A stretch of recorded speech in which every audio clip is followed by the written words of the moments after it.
The National Coloured Congress Member of Parliament, Fadiel Adams, is expected to return to the Madlanga Commission of Inquiry in Pretoria this morning.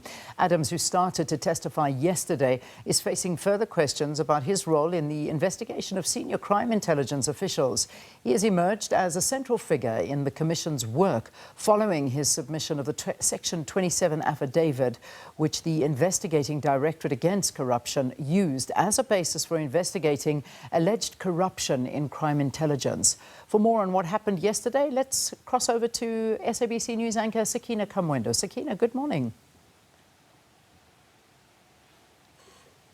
Well, good morning, Leanne, and good morning to all our viewers watching this from far and wide. Day 163 of the Madlanga Commission of Inquiry here at the Bridget Mabandla Justice College. And as you indicated, yesterday was, of course, the National Coloured Congress leader, Fadiel Adams, who gave testimony here before the Commission. And, of course, it started out with the Commission just trying to establish the veracity of claims made by Adams last week when there was a postponement granted for his evidence. And after that postponement, Fadiel Adams essentially gave a media interview in which he claimed that he was not informed timeously, so to speak, of the Rule 3 notice. The Commission, of course, yesterday making sure that they pointed out and brought forward the evidence to indicate when exactly Fadiel Adams had been served with that Rule 3 notice, and, of course, the subsequent reminders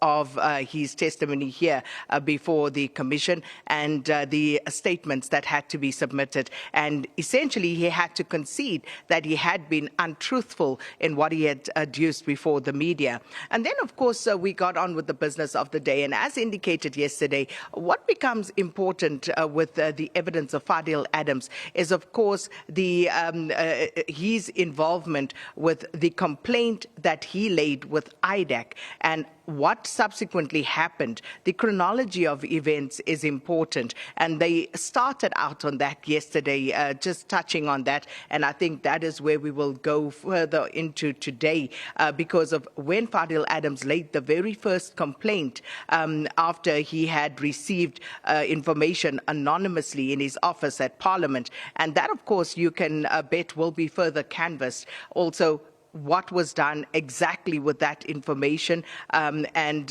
how that was subsequently used by IDAC.